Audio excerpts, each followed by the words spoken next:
All right. There we go. Well, as I said, good morning, good evening, and happy day, Center for Spiritual Living, Kenya. My name is Barbara Samuel, and along with my sister, Reverend Gwen, we are your co-spiritual leaders, and we welcome you to this moment.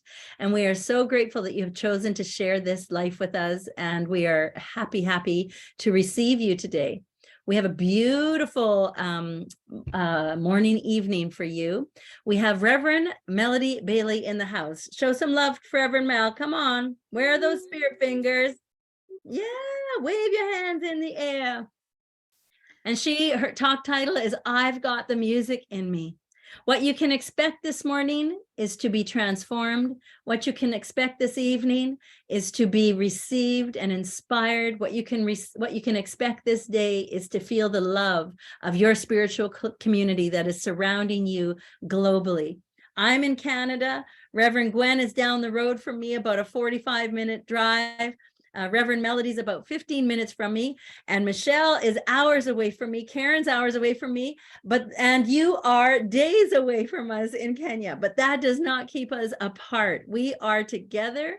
We are always connected, and we feel the love of our spiritual community everywhere we go. So this evening, today, I love to preface it with all of those things. We have Nancy, Karen, and Agnes, who will be serving you today in a variety of ways. And so it's at this time that I will ask Nancy to come to our Zoom stage and please open us and ground us in that thing that sets us aside, spiritual mind treatment. Go ahead, Nancy.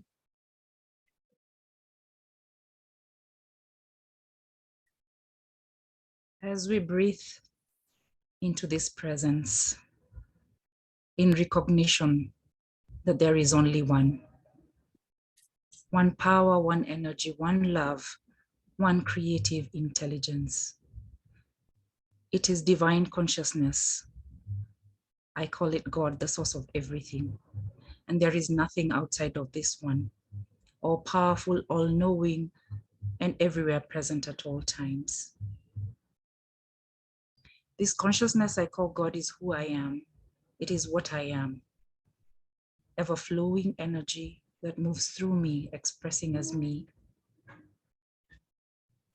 and through me. And that is who we are. So anchored in this truth, as we start this session, we come into this space open, receptive,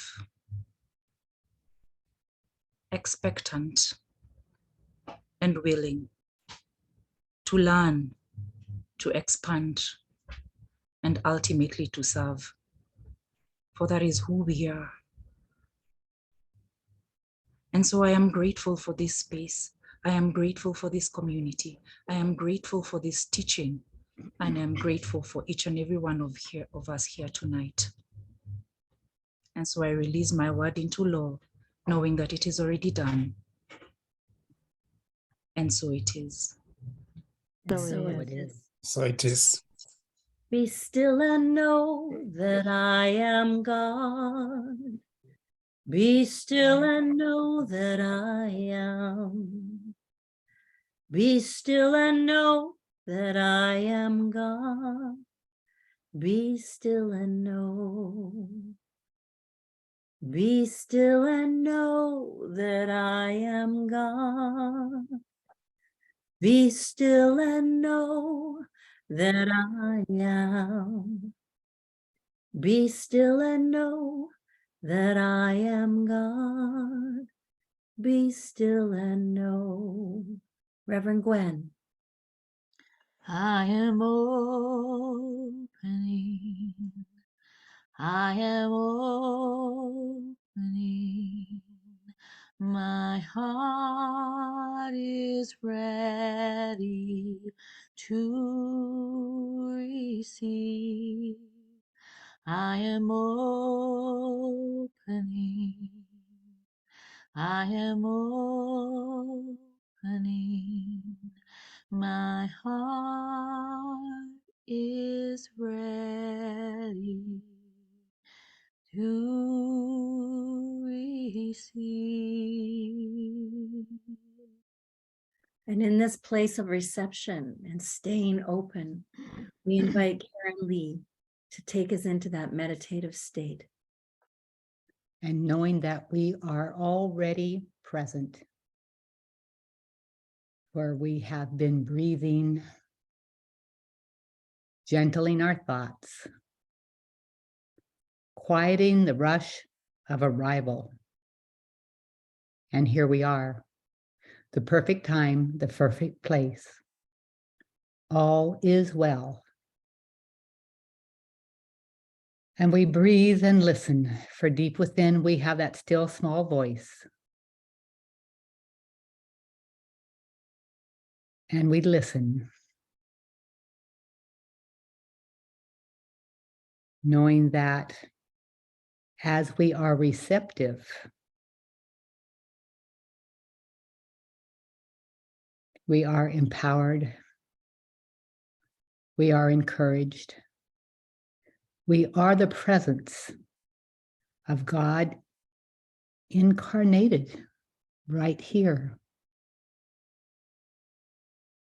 And we take that deeper and deeper, for we are so connected, both as community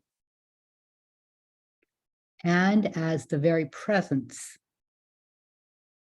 right here and right now. We are the hands of God, the heart of God. And we listen, for there is a call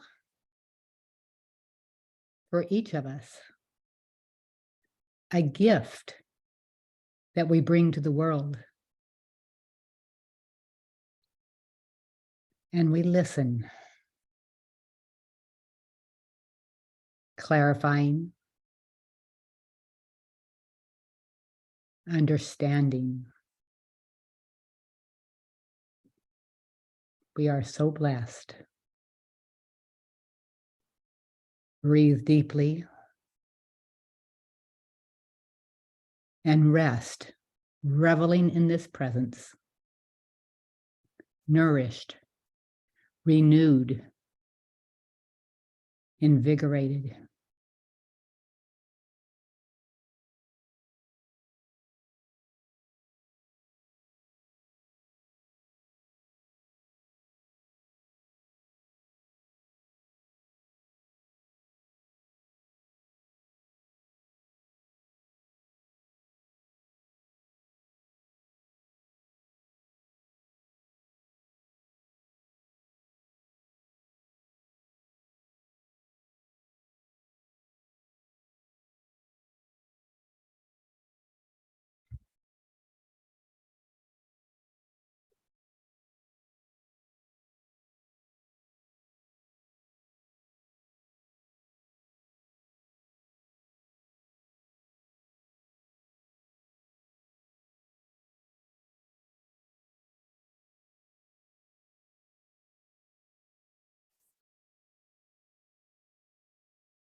And it is deep within this silence that we hear the music of the spheres in celebration,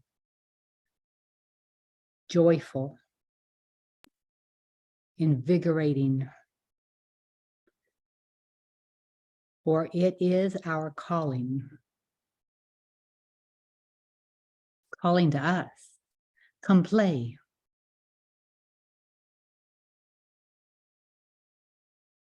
Come be the gift that you bring to the world, each and every one of us.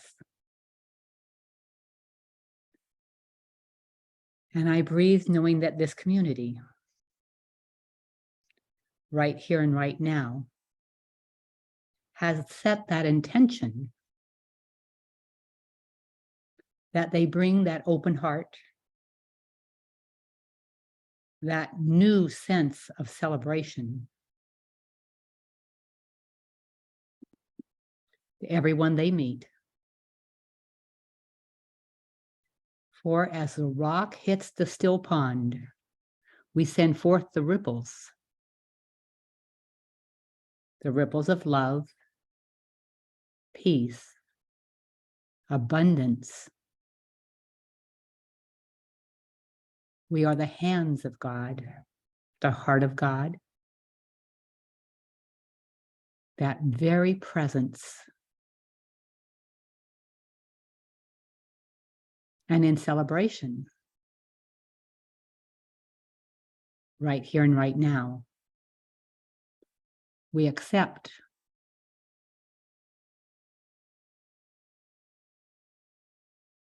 breathe deeply,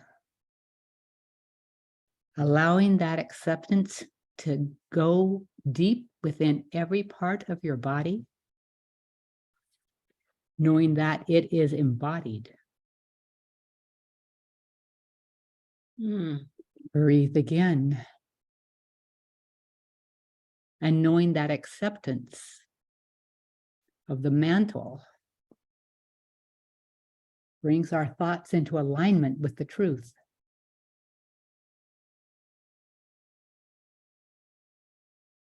And our soul is open, perfect, whole, and complete in this moment. As we breathe again, knowing all is well. And you have the chance here and now to open your eyes and look at all these beautiful faces. The face of God. Thank you, Karen. Personified, individualized, and so it is. And so it is. Thank you, Karen. Thank you. And the reason we do this meditation, the reason we do our treatment is so that our hearts open up to receive the message of love that will be delivered by Reverend Melody. Be still and know that I am God. Be still and know that I am. Take a breath. Whew.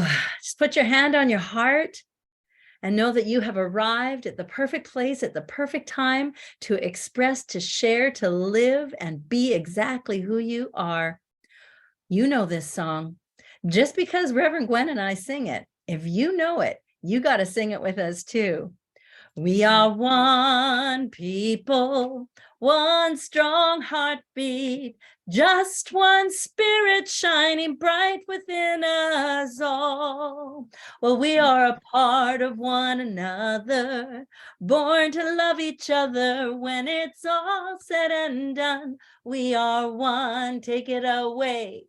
We are one people, one strong heartbeat, just one spirit shining bright within us all. We are a part of one another. We're born to love each other. When it's all said and done, we are one. How about everybody unmute and We sing? are one people, one strong heartbeat, just one spirit shining bright within us all. Well, we are a part of one another. We're born to love each other. When it's all said and done, we are one. Let me see those spirit fingers. When it's all said and done, we are one. Yeah.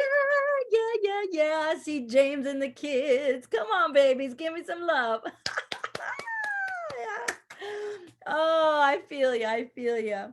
It is my joy and my delight to welcome my very good friend and colleague to share her wisdom, her joy, and shine her light with us. Ladies and gentlemen, send out that love for Reverend Melody Bailey. Woo! Thank you so much, Barb. All right, so I thought I'd share a little bit of Science of Mind along with a little bit of getting to know you a bit better today, because I'm very much behind the scenes. I have taught some classes, but haven't been able to because of I work full time and also support the center in Kelowna. So I thought I would just help you to get to know me a little bit better. And then we can get to know each other even better when I come in person with Reverend Barb in March. So just wanted to let you know that we all have beliefs. Sometimes these beliefs serve us well, and other times they do not. And I would like to share with you how I recognized that I had a belief that was not serving me and how I changed it. So picture this. It's England in the 1970s, and a 10-year-old girl has been singing in her music class in her primary school. Barb knows this story. The children were all doing solos so the music teacher could place them, and this little girl had just sung her heart out. Well, Melody, I won't recommend you be in the school choir. You are tone deaf and should restrict your music playing to your recorder. That's what I heard. I went home from school that day believing that I was tone deaf, and I was bereft. I was grieving for my lack of singing ability because I loved music. And because it came from a teacher, I took this belief to be my own, as children do.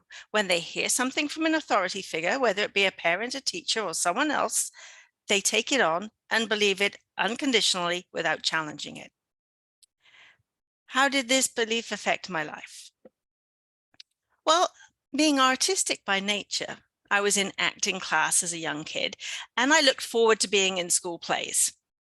And when I went to secondary school, high school for the Americans, Fairfield Grammar, this school was very proud of its school choir. And the school music teacher, Mr. Latham, who all the girls had a crush on, was much sought after by other private schools. He asked us all to sing solos so he could place us. And from my previous experience, I said no. I was too scared to do it and refused. I wasn't the only one, but my belief had created fear and embarrassment, which stopped me from even trying. And then I soon found out that all the school concerts and plays were musical. So I resigned myself to not participating, doing my passion of acting, because my belief of being tone deaf limited my participation.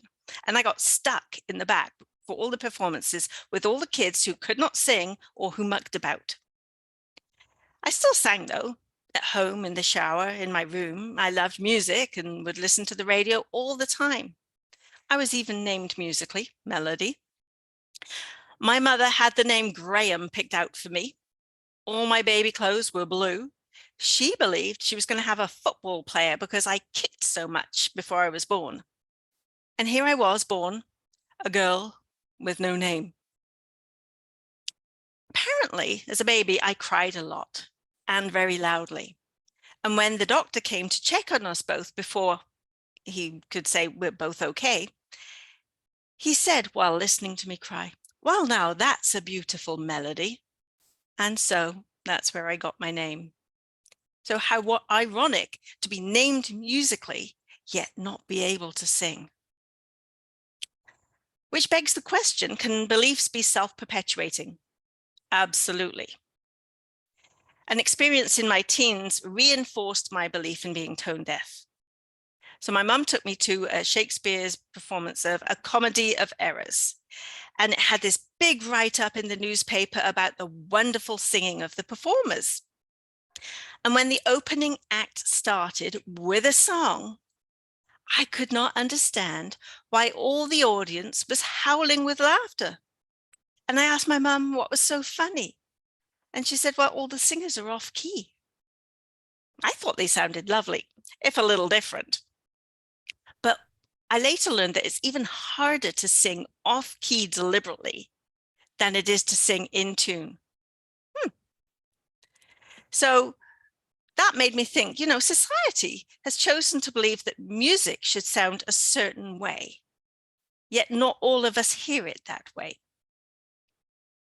And I think that creating music should be about challenging old beliefs in music. So continuing with this belief of mine, I went to Torquay on vacation with my sister, that's still in England. And they had the song on the radio, you know that one, when you walk through a storm, hold your head up high. And when we came to that really high bit, you know the bit, I hit the wrong note. I totally murdered it. I screeched and my sister nearly peed her pants laughing. So here I am with this belief that I can't sing, totally embedded, like there was no doubt in my mind. And I moved to Canada. In my 20s, I was trying to define who I was. And I was looking at personal growth and self-inquiry. And at this time, I decided I really love music far too much for me not to sing. So I contacted a singing teacher and asked for an assessment. I had to bring a song, and the only one I could think of was Good King Wenceslas. I don't know where that came from. But after doing a few goes through with the song and singing along to some music, her words were music to my ears. She said, "You can sing and you have a pretty decent range. You've just never been shown how to sing properly. You're trying to sing with your speaking voice," which doesn't make sense. And most people do have to learn. It doesn't come naturally to all. And it's extremely rare to find someone who is tone deaf, and some dispute whether that's even a thing. So having challenged the belief that I had taken on that I was tone deaf, I now love to sing and have sung in choirs and even sung solo in front of an audience, thanks to vocal lessons from our very own Reverend Barb. But that moves me on forward to say that not all beliefs are restricting. Some do serve us well. I believe in my ability to be a good mother. I also have a belief that I win a lot of stuff, and this pays off quite nicely. I believe that all things work out for the best. And I believe that my kids totally rock, and I share this with them regularly. So ask yourself, what beliefs do you have that you have taken on, and are they serving you? So to identify your beliefs, you need to listen to your self-talk or things that you say without even thinking. What about children should be seen and not heard, or money doesn't grow on trees, or I can't afford it? And I distinctly remember my mum saying, and it might be a particularly British thing, "Look at her, mutton dressed up as lamb," meaning she was too old to be wearing what she was wearing. Now, that's another one I definitely challenged. And I believe you should listen to your own sense of style, no matter how old you are. And I have heard myself saying things such as, "Oh, can't do that. I have a bad knee." And those of you who are at the conference, remember I was on crutches. That wasn't my first injury to that knee. Now, there is nothing really wrong with my knee. It's had some surgical intervention, but it functions perfectly well. And it is my belief in the bad knee causing fear or false evidence appearing real, keeping me from such things as skiing and skating. Well, okay, to be honest, maybe it's the cold. I'm definitely a fair weather person, and both skis and skirts hurt my feet. Skates, not skirts. Skates hurt my feet. So to challenge your beliefs, you do need to be honest with yourself and not use beliefs as excuses. If you really look at your beliefs, are they holding you back, or are you using it as an excuse not to do something? If I really wanted to ski or skate, I would find a way. A good knee brace and some comfortable boots would be a good start. If you look at the word belief, excuse me a moment. That's better. If you look at the word belief, you will notice that it contains the words be and lie. I think this is because not all beliefs are based on truths or facts, but are personal opinions. And then you be a lie, or you become the lie, you become the belief. I can believe one thing, and you can believe totally differently about the exact same thing. And that's okay. How many beliefs about God are there around the world? Ooh, as many as there are people. We see things through our own filters and then choose to believe based on our perceptions. And these are influenced by race mind, beliefs, and society, your parents, and the group you're in, even the city you're in.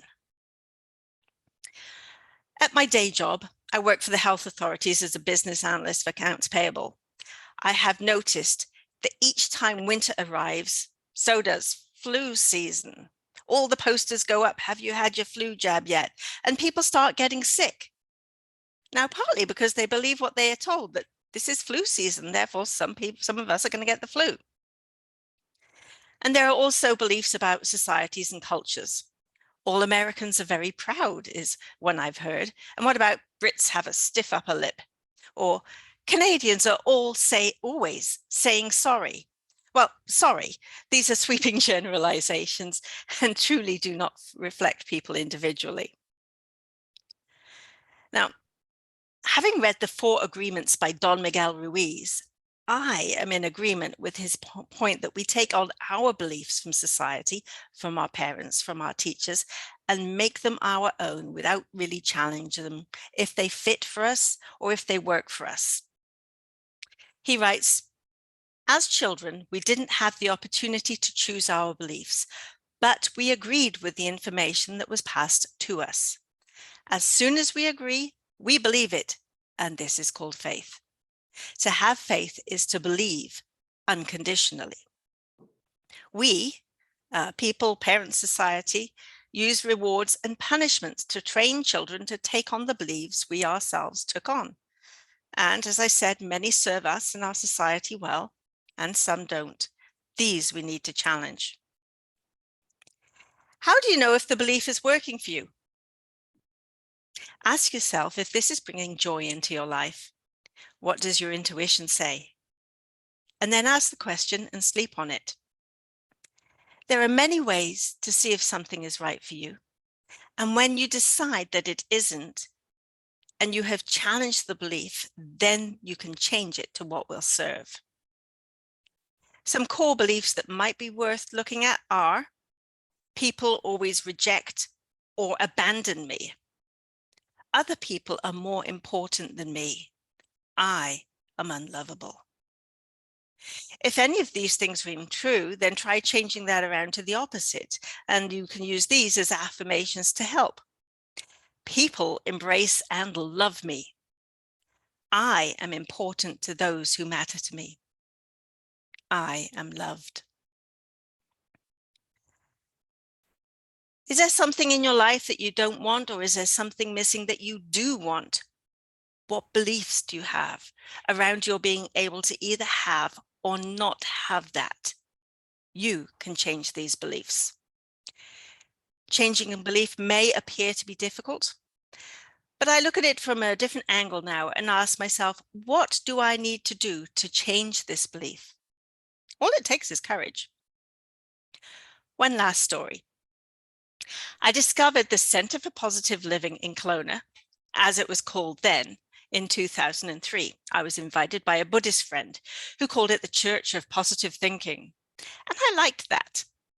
I was looking for community, and after the first service, I was fully invested. Dr. Ken spoke my language and put what I believed into easy to understand language, and then backed it with science and philosophy.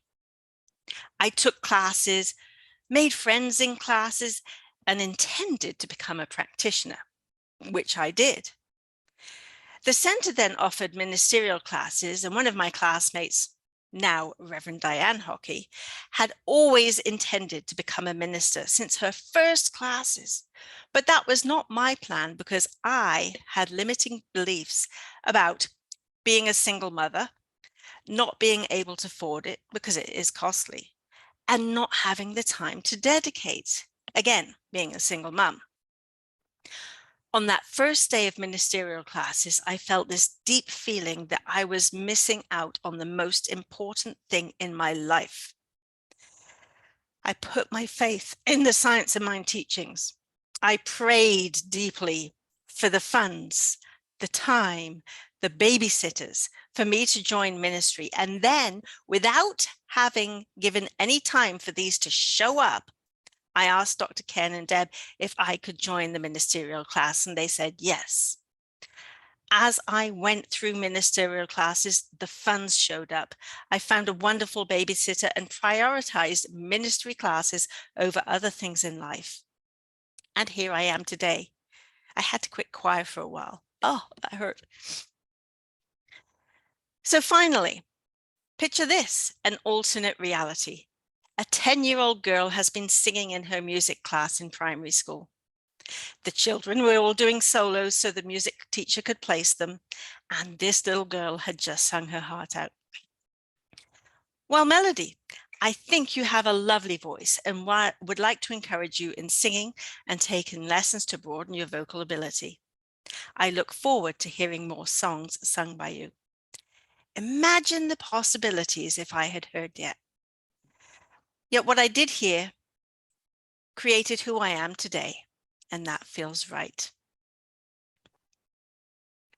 Namaste. Thank you for that inspirational moment and sharing, Reverend Mel. If only the best birds sang, the forest would be empty. They would be silent. That's what I always tell my students. I love this inspiration, this and your stick-to-itness. And I have witnessed you singing in choir and in person, and I love your vocals. I love what you bring to the table. Thank you for that energy. Bring our love to Rev Mel. Yes, yes.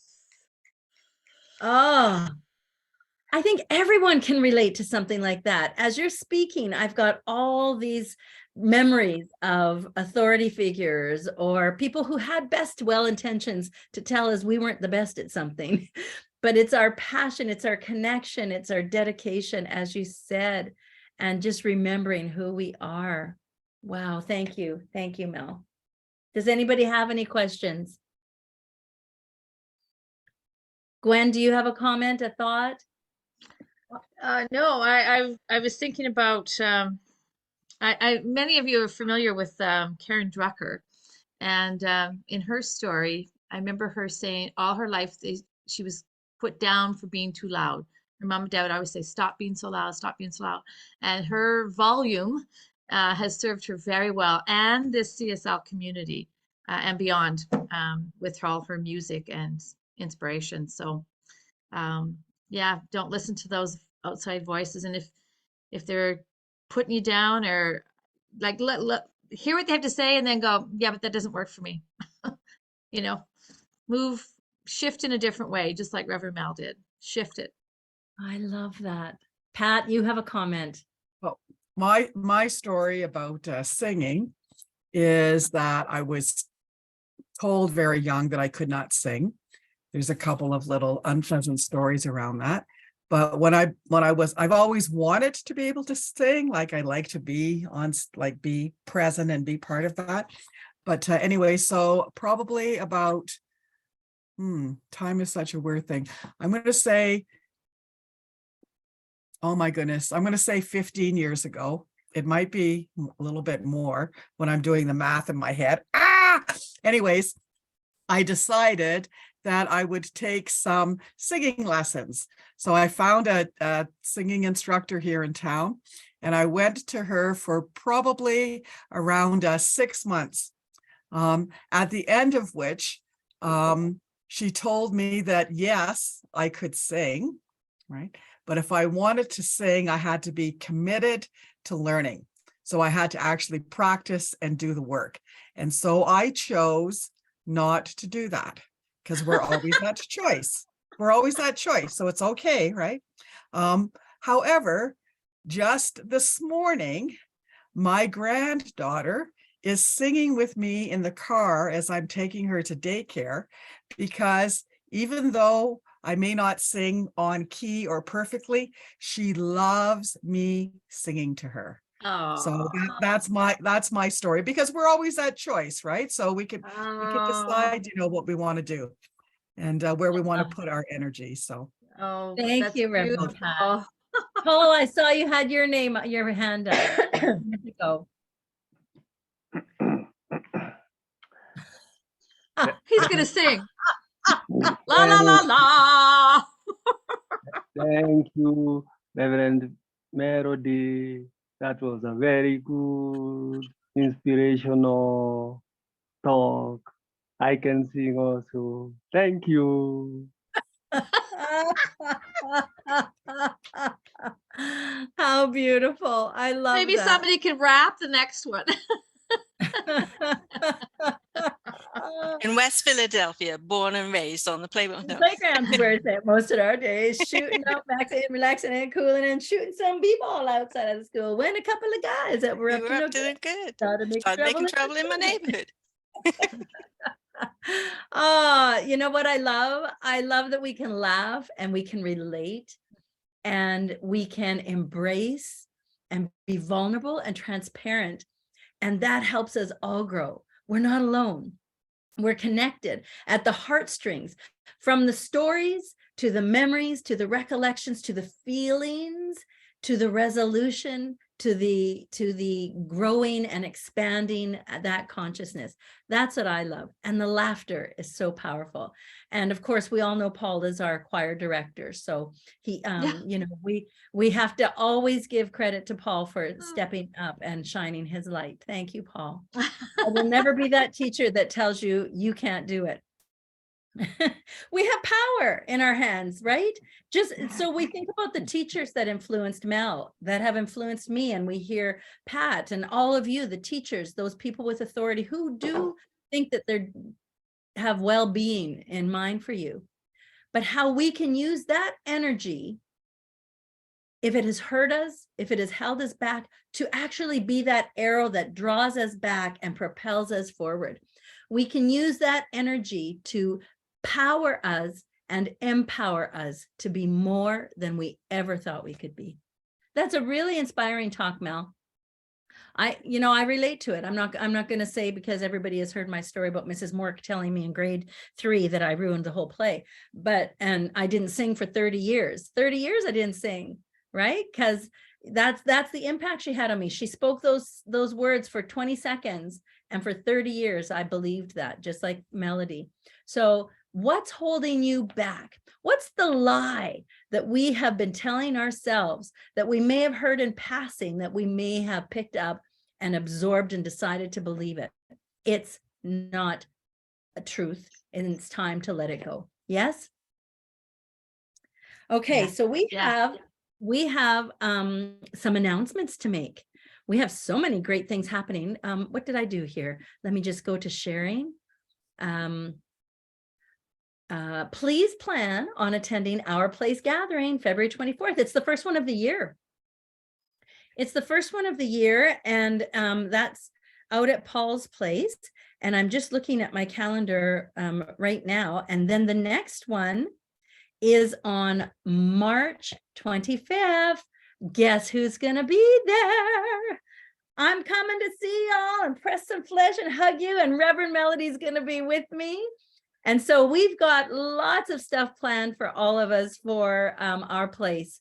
And so make sure you come on the 24th, and make sure you come again on the 25th of March. And I think Paul and Nancy, you want numbers, right? You should be telling them that you're coming or not coming, right? Thanks for that, Nancy? Gwen. Pardon? So please reach out to Paul or Nancy. Yeah. If you are attending with your RSVP, this helps for preparation for everything. And that's your part. That's your part in playing in the community. You get to attend, you get to participate, you get to say, I will be there with certainty. And that's a big role. That's a big role. The next announcement are classes. Journaling, which does have 2 L's in it. I want you to know. Now, I don't know, Michelle, is that this Saturday or next Saturday? It's this Saturday. It's tomorrow. No, it is tomorrow. Journaling tomorrow. Don't forget that. She created a whole new set of lessons just specifically for us, Valerie. Beautiful. And that starts at 8 p.m. Kenyan time? 7. Oh, No, 7. 6. It's 6. Oh, 6. six. Okay, that's important to know. 6 p.m. Kenyan time, the journaling class tomorrow. Mark that down. And then on Friday, February 24th is the women's group. And what time does it start? That will be 8 because it's a weekday. And we're having trouble meeting on Monday because of class. So we want to come together temporarily on Friday to see if we can get a few more people. Okay. So that's the same day as the gathering at our place? They both say February 24th. Oh, no. One is a Uh, Saturday and one is a Nancy? Friday. Oh, this Yeah. is the 25th. This is the 25th. Yes, the 25th. Yes, 25th. There it is. Can you Saturday. see that I changed it? Yes. Okay. Apologies. The gathering at Paul's place is always on a Saturday, so most of you can come about what, noon, Nancy, Paul? Noonish, stay till. Yes. Mhm. And then stay for the bonfire. Yeah, and I want to let you know the one in March is going to be a very special gathering. Our CLF board is putting together something magnificent for everybody because Rev Mel and I are going to be there. It's going to be a little bit different formatting, but it's open and it's free and it's inviting. When I say free, I mean freedom. We're always open to donation and contribution. We are a nonprofit, as you know, and so we continue to grow with your support. And having said that, let's talk about how you can donate to the center, whether you are in Kenya or whether you are anywhere else in the world. You are the power, the energy, the source behind allowing this center to move forward. You get to co-create with Source to create your community, your spiritual community. And so having said that, I would love for us to repeat a couple of affirmations and just really claim this as your own. You can donate, you can call Nancy, you can donate to her in M-Pesa. You can also donate cslkenya.org if you're not from Kenya. And we are so open to receive your love offering because we run completely off of your love offerings. So I'm going to repeat something and I would love for you to unmute, unmute, unmute, unmute, and repeat after me. I am filled with the energy of abundance. I am filled with the energy of abundance. And I am willing to share. And I am willing to share My financial good. My financial my good financial good With my spiritual community. with my spiritual Spiritual community. We are so grateful. And having said that, if you are looking for your 2-minute treatment miracle and you would like to sign off into another room, if your life is going incredibly well and you want to continue that path, you can receive treatment from one of our licensed practitioners who will know the truth for you.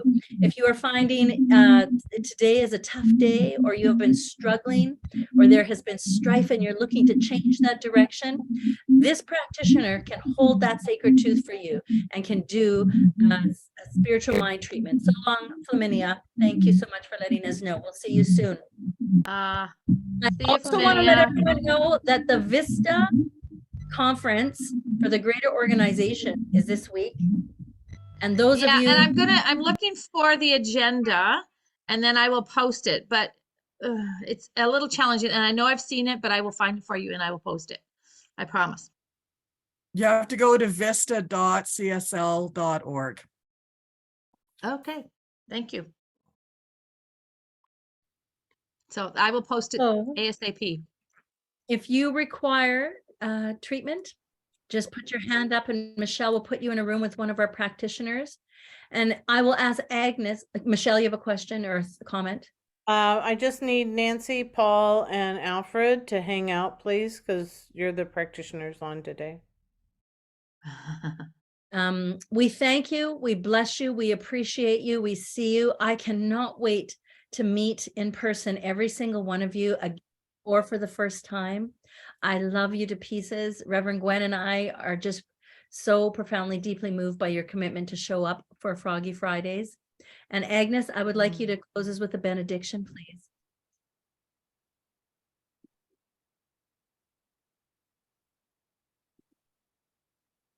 Agnes, if you could unmute. I'm not sure if you know you're not unmuted. And while she's unmuting, anybody want to put their hand up for prayer, for treatment? Okay. I don't know if you can hear me. We can hear you now, Agnes. Thank you. Go ahead, my friend. I'm unmuted. No, we can hear you. Can you hear me now?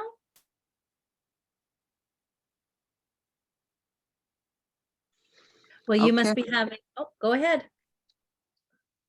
Yes, I can hear you.